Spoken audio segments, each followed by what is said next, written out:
plans. I wanted to do a video on my Eclipse GST. I'm hoping that this is the first one of many, but I wanted to kind of talk to you guys about the car, at the same time talk about the future of this car and some of the plans that I do have for it. This here is a 1999 Eclipse GST front wheel drive, not the all wheel drive, which is a GSX. They're also referred to as a TGs, second generation Eclipse, or DSMs. And I got this car about 4 or 5 months ago. As you've seen on my Instagram, I got it and it looked terrible. It had mismatched wheels and the interior was trashed and all that. I'm a detailer, so I started working on the paint. It's still not perfect, and I'm going to do another polish on it. And I did a full interior detail and started working on some of the stuff. And when I got the car, it wasn't tuned. It wasn't. It had no boost controller, no boost gauge. Everything was stock, according to the owner. But then I started kind of doing some research. Now, I do have a background in DSMs. I've had 4 of them.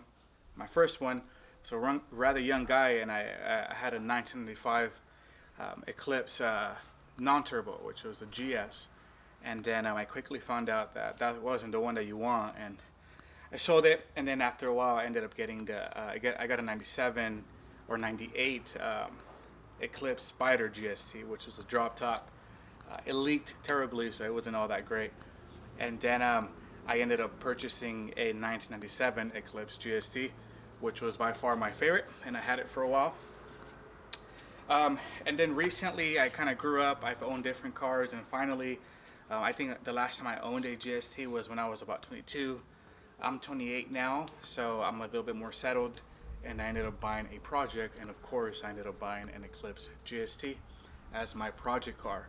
Now, as you've followed me on Instagram, you've seen that I drive I have a 2018 WRX, and I just recently bought a Forester, which is my daily driver and also work car.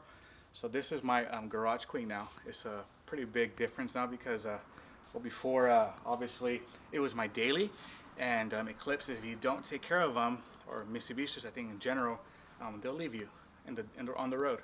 And my Eclipse has always been very good to me, but I just need something more reliable, something not as loud, something which I could take my girlfriend, or at that time fiance, out and whatnot. But now that we're a little bit more settled, I'm able to have this, and I just wanted to kind of talk to you about the mods that it has now, some of the stuff that I'm planning to do with it, and the purpose of having this car as my track car eventually.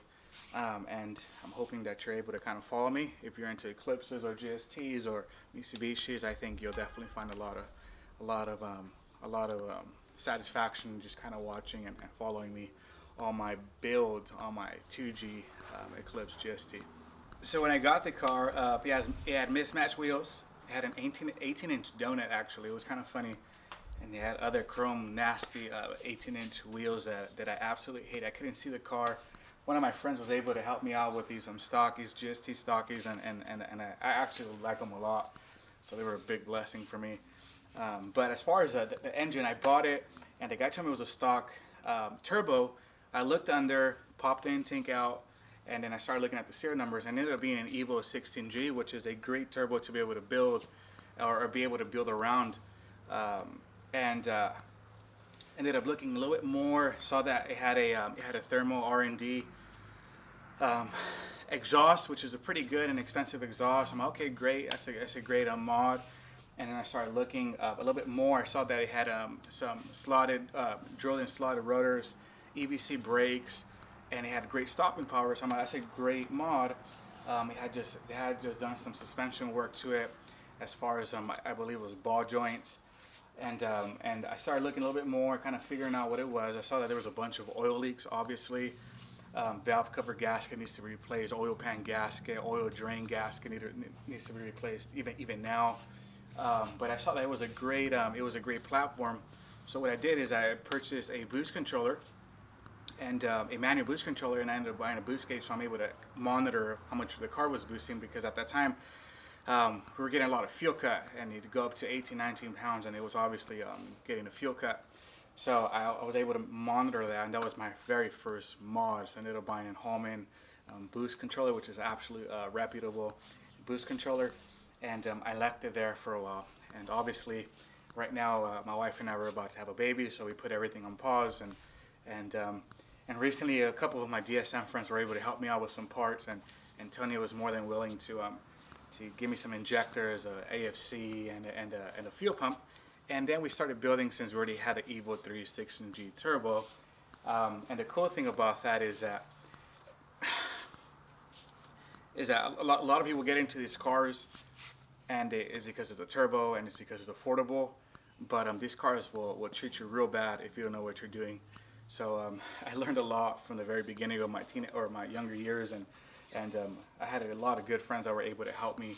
And then so I called one of my local friends, Raymond, and he came over and he started working with me on being able to drop in the 560 injectors, the fuel pump, and then and also I'm dropping in the AFC. So recently, what we've been able to do with this is that I already had all the essential parts to it. So we were able to add the injectors, put the fuel pump in, I bought a wideband, and we tuned it. So now for the first time, I'm able to actually enjoy my car and drive it well, and drive it for what it is, you know. And obviously it's a front wheel drive car. And that was always one of those things, like, should I track it, should I not? It's going to be limited. But I think that's the beauty of being able to build a car, is that you're able to, I think one of my friends was able to say that on the Instagram, the beauty of it is being able to do something it's not supposed to do, right? So essentially what I do want to do with this GST is autocross, or parking lot racing. I want to do some autocross on it. So now that the car is tuned, I'm going to start jumping on valve cover, on all the gaskets, do all the things that need to be done. Now, essentially, if you're building a car, you obviously want to take care of maintenance first. But I felt like I already had all the pieces, and I don't drive this every day. So I was able to just drop into modifications, which were the injectors, fuel pump, or your fuel in general, and the wideband, and give it a tune. So I'm able to actually take it out a couple of days of the week and drive it. But if it was different, if this was my daily, then I'd obviously take care of maintenance first. But now that I have some time, it's mostly in the garage, I'm able to actually work on dropping in the maintenance parts, repairing, doing a couple of stuff to it. So as of now, the car's running great. It's tuned. It pulls real nice, real strong. It's loud, which I like. I don't drive this again. I don't drive this every day, so I could tolerate it. And I'm going to kind of show you exactly what I've done so far. So I've actually polished the paint. I did a quick just to restore some of the gloss. It wasn't a paint correction. I did more of a polish just to bring back a lot of the gloss. I was actually able to polish the headlights. They were pretty oxidized, and also the tail lights. I was able to polish them. I polished the small reverse lights on it too, so I cleared those up. And overall, just restored a lot of the shine that it was missing. After that, I jumped in the interior and started doing some serious detailing in there. I ended up stripping all the back seats, everything that was there, all the I think it was a washer fluid for the back glass. Took everything out. So right now the back is absolute bare. It's just bare metal, and I only have the front seats right now. So I ended up making it look pretty good, where it would actually turn some heads every time I take it out. I think these cars are always very attractive. They don't age, and that's the beauty of it. And you don't really find cars that or GSTs or DSMs that are actually in one piece, right? They're all parted out or they are mismatched. So definitely when I take it out, a lot of people love seeing it, and we all love Eclipses at some point. It's what, for a lot of us, that's what got us into cars, because of Paul Walker and his non-turbo at that time, Eclipse on Fast and the Furious. But there's no way you could talk about Eclipses not talk about Paul Walker, right? But overall, I was able to bring back a lot of the shine. I was able to work with what it already had, enhanced it, made it well, and now it's time to start doing some maintenance on it. Essentially, since I want to autocross, I have to do some modifications. The car is lowered, but it looks like it was lowered on stock struts and shocks and lowering springs. So it doesn't ride terribly. It actually rides real nice, but I feel like it's a little soft. So I am going to do some suspension modifications.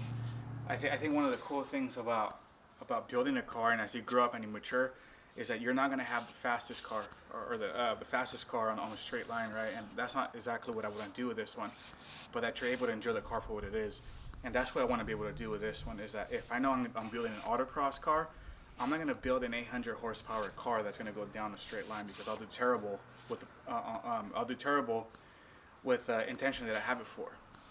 So this one here, I feel like it's good at where it's at now with the Evo 316G turbo, the injectors, all the fuel, and the mods that it already has. I feel like I'm pretty happy there for now.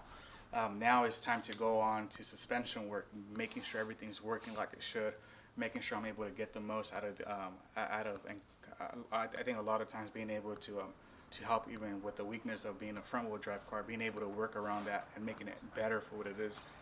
But I've been on YouTube, and even some of the Time Attack guys they're owning it, and they're front wheel drive cars, so it's absolutely amazing to be able to see that. So it definitely gets me pretty excited. But I think overall, where it's at now, it's a good place, and I'm real excited about the future of it. It just so awesome to be able to see this car. I have waited a while. I'm 28 now, so I waited a while to be able to have another one. I always kind of knew I'm kind of sprung on these, and I think most 2G guys and DSM guys are just sprung on these cars, and just they feel like we're just wired in that way to have a special love for these cars. And even though I don't know everything about mechanical stuff, I mean, I could drop in the turbo, take off manifold, do all that type of stuff. It's beautiful to be able to see a community of friends just being able to gather, and just like I've done with Raymond, Tony, and a bunch of my other buddies, that we're actually able to work on this together and take them out. And they're so rare now, and you don't see them anywhere anymore. And everybody's parting out their 2Gs and whatnot. So it's pretty awesome to be able to see one that's actually complete. And I'm hoping to be able to keep it like that for a while. So thanks for watching. If you guys ever have any questions or anything of that sort, feel free to reach out to me. But yeah, I hope you guys have a great one, and I'll be making another video soon on the Eclipse here real soon.